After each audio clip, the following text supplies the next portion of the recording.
Por la señal de la Santa Cruz de nuestros enemigos, líbranos, Señor Dios nuestro, en el nombre del Padre, y del Hijo, y del Espíritu Santo. Amén. Señor mío y Dios mío, creo firmemente que estás aquí, que me ves, que me oyes. Te adoro con profunda reverencia. Te pido perdón de mis pecados y gracia para hacer con fruto este rato de oración. Madre mía Inmaculada, San José mi Padre y Señor, Ángel de mi guarda, intercedan por mí. Un repaso rápido por este tiempo de la Pascua nos ayuda a leer los evangelios con los mismos ojos con los que los lee la Iglesia. Si bien muchos de los pasajes que se nos narran en estos días de la Pascua obviamente tuvieron lugar antes de que Jesús muriese y resucitara al tercer día, sin embargo, la Iglesia nos los propone estos evangelios para leerlos como si ya tuviéramos por adelantado el misterio de la resurrección de Cristo. Y así también el pasaje que hoy escuchamos en la Eucaristía, cuando Jesús en aquel tiempo les hablaba de su partida, que estaría lejos de ellos. Y así también para nosotros es la realidad que nos toca vivir en este tiempo, el tiempo de la Iglesia, cuando Jesús ya no está físicamente entre nosotros, sino que se ha alejado. Y quizá podemos hacer nuestros los sentimientos de los apóstoles cuando Jesús les habló de esta partida y les dijo: ninguno de ustedes me pregunta a dónde vas, sino que porque les he dicho esto, la tristeza les ha llenado el corazón. De alguna forma la Iglesia y nosotros mismos vivimos a lo largo de estos siglos con una especie de tristeza. La tristeza por la ausencia de Cristo. Pero así como Jesús les habló a los apóstoles de una paz que el mundo no conoce, así también aquí habría que entender una tristeza diferente. La única verdadera tristeza para nosotros es perder a Dios. La única tristeza real es vivir alejados del amor de Dios. Y en ese sentido tenían toda la razón los apóstoles. Su tristeza estaba justificada. Se llenaron de tristeza el corazón porque los dejaba Cristo, porque se alejaba plenamente de ellos y los abandonaba, por decirlo así. Esta es una tristeza singular. Pero al mismo tiempo sorprende que el Señor les hablara de que convenía que se fuera para que llegara el Paráclito, el Espíritu de la verdad, el Espíritu Consolador. Hay una especie de contraste entre el gozo y la pena, la tristeza y la alegría. Un secreto profundo que el cristiano tiene que aprender a descubrir. Porque la tristeza cristiana no es una tristeza cualquiera. La tristeza del cristiano no es la tristeza del mundo. La tristeza del cristiano es algo diferente, que toca de alguna manera el misterio de la bienaventuranza, del reino de los cielos. Quizás sirven para explicar estas cosas las palabras con que escribía San Ignacio de Loyola.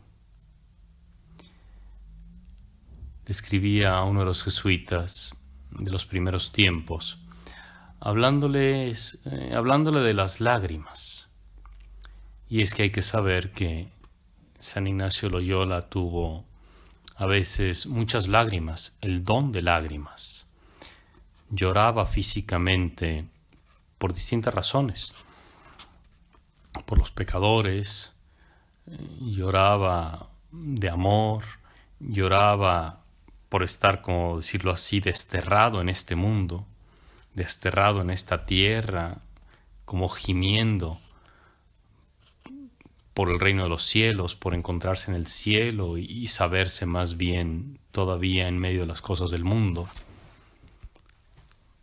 En fin, lloraba, tenía lágrimas.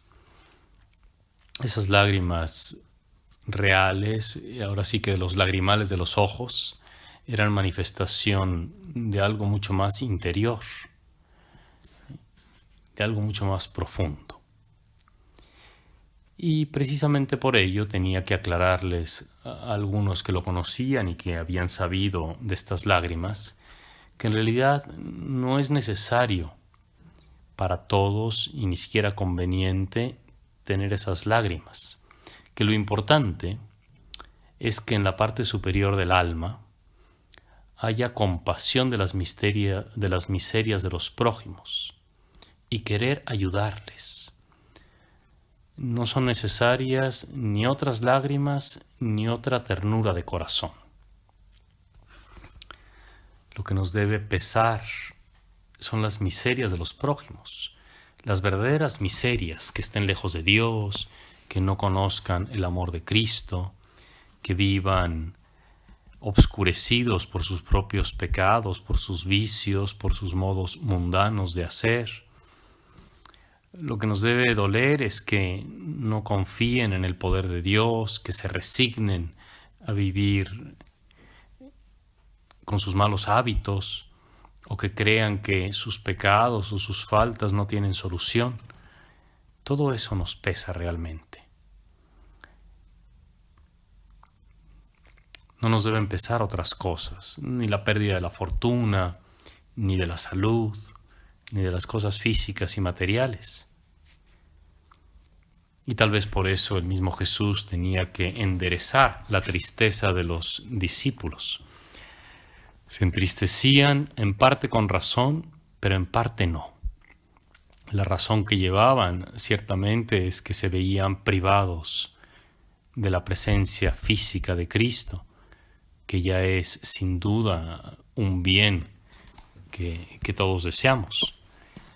Pero tenía que enderezarles Jesús esos sentimientos para que cayeran en la cuenta de que la verdadera pérdida no era la ausencia física de Cristo, sino que lo perdiesen espiritualmente. Y por eso les aclaró las cosas. Conviene que yo me vaya, porque entonces vendrá el Paráclito. Y el Paráclito, el Espíritu Santo, es el que hace presente místicamente, espiritualmente, es el que hace presente en las almas a Cristo. Y teniendo a Cristo en el alma, teniéndolo por medio del don del Espíritu Santo, somos plenamente felices.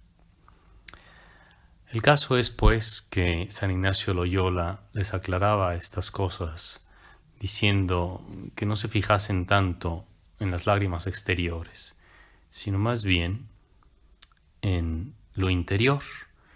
Y hay que conservar la buena voluntad y eficaz, ayudando a los demás, evitando que pierdan el verdadero amor profundo, espiritual.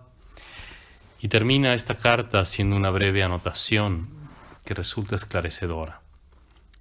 Digo, es una carta de Ignacio Loyola a uno de los jesuitas llamado Nicolás de Gouda, y termina su carta diciéndole: y acuérdese que los ángeles buenos hacen lo que pueden para defender a los hombres del pecado y para que Dios sea enaltecido, y sin embargo no se adoloran si sucede lo contrario.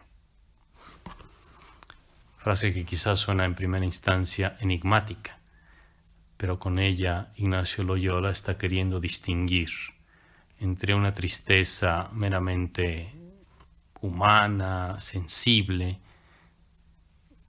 y una tristeza real, y está distinguiendo entre la alegría espiritual y la alegría del mundo. Y así el cristiano vive en este misterio doble. vive al mismo tiempo en el gozo y en la pena. Y quizás son cosas difíciles de explicar, pero que el ejemplo de los ángeles tal vez nos ayuda.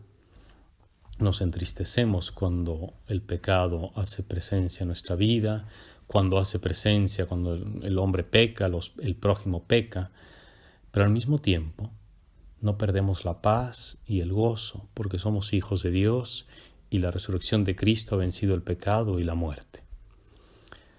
Quizás en estas cosas habría que decir lo que el mismo Jesús dice en los Evangelios. El que puede entender, que entienda. Y no es fácil entender lo que dicen los santos, pero tal vez sus ejemplos nos ayudan a ilustrar mejor las cosas dichas por nuestro Señor en los Evangelios. Te doy gracias, Dios mío, por los buenos propósitos, afectos e inspiraciones que me has comunicado en este rato de oración. Te pido ayuda para ponerlos por obra. Madre mía Inmaculada, San José mi Padre y Señor, Ángel de mi guarda, intercedan por mí.